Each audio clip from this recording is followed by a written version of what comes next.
बिस्मिल्लाहिर्रहमानिर्रहीम। बॉटनी है BSc chapter number 1 और लेक्चर नंबर 10। स्टूडेंट्स, आज जो है वो हम डिस्कस करेंगे रिप्रोडक्शन इन वायरसेस, जिसको जो है रेप्लिकेशन ऑफ वायरसेस भी कहते हैं। और ये आपका लेंथी लॉन्ग क्वेश्चन है, very important. Viruses are obligate intracellular parasites. Viruses क्या होते हैं? दे आर ऑब्लिगेट, ये बॉडी के अंदर ही जो है वो मौजूद होते हैं या अंदर रहते हैं। Within, intra mean within, cellular parasites body के जो सेल्स हैं उनके अंदर रहते हैं ये। And they are reproduce only within a host cell, और सिर्फ ये तभी अपनी रिप्रोडक्शन करते हैं, मतलब ये अपनी कॉपीज़ तभी बनाते हैं, मतलब ये कि अपनी ये जो ऑफस्प्रिंग है ये तभी बनाते हैं जब जी ये जो है वो होस्ट सेल के अंदर जो है वो दाखिल होंगे। Viruses lack the enzyme for replication. Viruses के अपने कोई एंजाइम नहीं होते जो कि उनकी रेप्लिकेशन में हेल्प करें। It uses the metabolic machinery of the host for its replication. ये जो है होस्ट, मतलब जिसके ऊपर ये जो हमला करता है, उसी की जो मेटाबॉलिक मशीनरी है, उसी का सारा जो निज़ाम है उसके ऊपर अटैक करता है, उसी की मशीनरी को यूज़ करके ये अपनी कॉपीज़ बनाता है। Isolated viruses are only protein coated particles. एक जैसे जो वायरसेस होते हैं जिनको जो है वो आइसोलेट किया जाता है, मतलब अखज़ किया जाता है या निकाला जाता है। They are only protein coated particles, वो सिर्फ प्रोटीन से ही मिलके बने होते हैं। And they are transmitted from one host cell to another, और ये एक होस्ट से दूसरे होस्ट के अंदर दाखिल हो जाते हैं। नेक्स्ट है जी host range. Each type of viruses in fact only a limited range of host.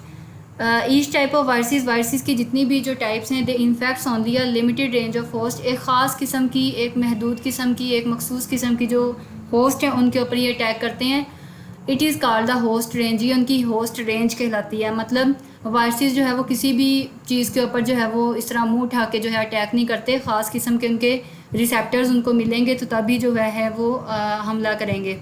कल भी हमने ये बात की थी कि एड्स के जो वायरसेस होते हैं HIV के, तो वो जो थे लीकोसाइट्स पे अटैक करते हैं, तो वो उनके रिसेप्टर्स हैं। जब तक इनको लीकोसाइट्स नहीं मिलेंगे तो तब तक ये जो है वो रिप्रोड्यूस नहीं करेंगे। Viruses identify there host bye lock and की। आपने ये लॉक एंड की का नाम पहले भी सुना होगा। ये पूरा एक मैकेनिज़्म है कि एक ख़ास ताले की एक ख़ास चाबी होती है, तो वायरसेस को भी जब तक अपना मखसूस होस्ट नहीं मिलेगा तब तक ये जो है इसके अंदर एंटर नहीं हो सकते, और अगर एंटर हो भी जाते हैं तो आगे ये रेप्लिकेट नहीं करेंगे।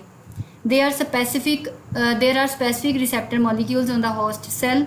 अभी जैसे बात की है कि होस्ट सेल के ऊपर ख़ास किस्म के रिसेप्टर्स मौजूद होंगे तो तभी ये जो है वो अटैक करेंगे। और रिसेप्टर्स क्या होते हैं? जो किसी भी चीज़ को रिसीव करते हैं। जैसा कि हमारी स्किन हो गई, ये हमारे रिसेप्टर्स होंगे। Similarly some proteins are present on the surface of viruses. तो कुछ प्रोटीन्स भी वायरसेस की सरफेस पे मौजूद होती है। And these receptors and proteins are involved in lock and key attachment. तो वो दोनों रिसेप्टर्स और प्रोटीन्स जो है वो इन्वॉल्व होते हैं इन लॉक एंड की अटैचमेंट, मतलब वायरस का उस होस्ट के साथ अटैच होने में ये दोनों जो है वो अहम रोल प्ले करते हैं। Some viruses have broad host range. कुछ वायरसेस जो है वो सिर्फ एक ही चीज़ पर नहीं बल्कि बहुत ज़्यादा जो है वो चीज़ों पर अटैक कर सकते हैं। And they infect on several species of host. और ये सिर्फ एक ही नहीं बल्कि बहुत सी स्पीशीज़ के ऊपर जो है वो हमला करते हैं, मतलब उनको मुतासिर करते हैं। फॉर एग्जांपल रेबीज़ वायरस है, या इसको हम रबीज़ भी पढ़ सकते हैं। ये पागल कुत्ते के काटने से, पागल लोमड़ी के काटने से या फिर चूहों के काटने से बीमारी हो सकती है। They can infect number of species. तो ये बहुत सी स्पीशीज़ के ऊपर जो है वो इन्फेक्ट कर सकती हैं।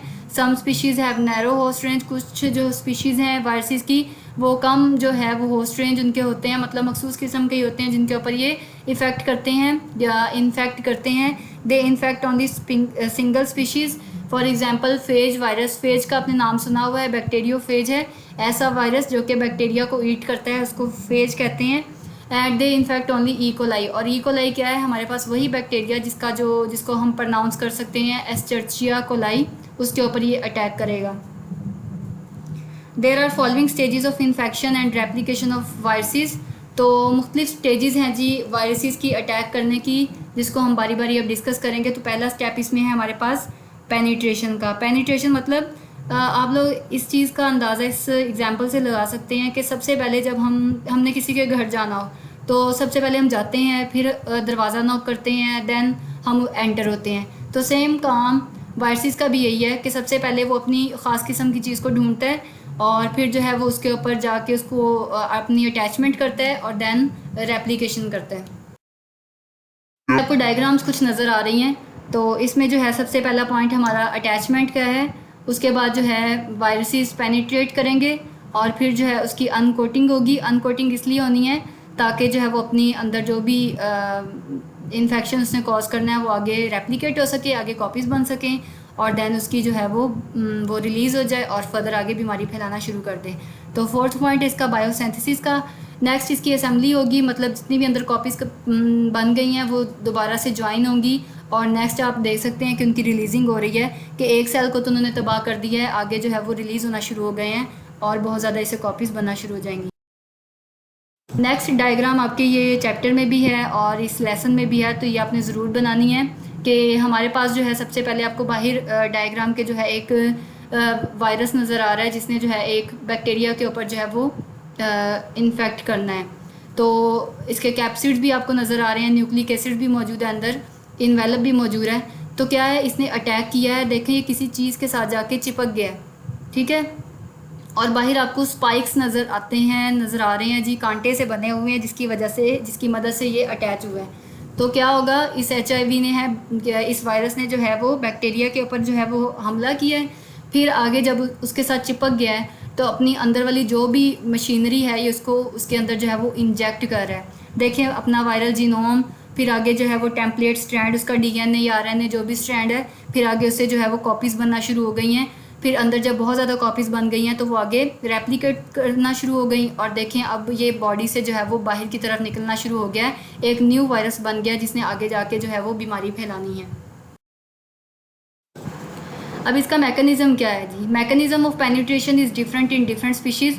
हर ऑर्गेनिज्म के अंदर यही मैकेनिज़्म नहीं होता, डिफरेंट होते हैं हर जानदार के लिए। For example phage uses their tail operators to inject DNA into bacterium. तो कुछ अपनी जो है वो दुम का इस्तेमाल करते हैं, किसी भी बैक्टीरिया के अंदर जो है वो पहले अपनी दुम को जो है वो धंसाते हैं, दैन अपना जो DNA और RNA जो कुछ भी है वो उसके अंदर जो है वो उसको इंजेक्ट करवा देते हैं। एंड देयर टेल्स है स्पेशल इंजाइम, और इन जो ये दुमनुमा स्ट्रक्चर है इनके अंदर ख़ास किस्म के इंजाइम्स मौजूद होते हैं जिनको लाइसोजाइम कहा जाता है। ये इंजाइम क्या करता है, ये जो जिसके ऊपर इन्फेक्ट करते हैं उसकी आउटर वॉल को या उसकी सेल मेम्ब्रेन है जो भी है या सेल वॉल है उसको ब्रेक डाउन करने में हेल्प करते हैं। और जब सेल मेम्ब्रेन ब्रेक डाउन हो जाती है तो ये अपना मटेरियल जो भी है उसमें ट्रांसफ़र करना शुरू हो जाते हैं। कुछ वायरस जो है वो सिर्फ अपना मटेरियल जो है वो ट्रांसफ़र करके खुद अंदर एंटर नहीं होते, लेकिन कुछ ऐसे भी हैं जो कि पूरे के पूरे बॉडी के अंदर इंजेक्ट हो जाते हैं। It breaks the cell wall, ये लाइसोजाइम क्या करेगा, सेल वॉल को ब्रेक कर देगा या फिर सेल मेम्ब्रेन जो भी है। सेल वॉल प्लांट्स के अंदर मौजूद होती है जबकि सेल मेम्ब्रेन जो है वो एनिमल्स के अंदर मौजूद होती है of bacterium. It in some cases complete virion enters into it like AIDS virus. अब किसी ऑर्गेनिजम्स के अंदर पूरा ही वायरस जो है वो इंजेक्ट हो जाता है जैसा कि AIDS virus. Thank you students. Next इंशाल्लाह हम इसके बाकी पॉइंट्स जो है वो डिस्कस करेंगे, अदरवाइज़ ये टॉपिक जो है वो बहुत ही ज़्यादा लेंथी हो जाता। अल्लाह हाफिज़।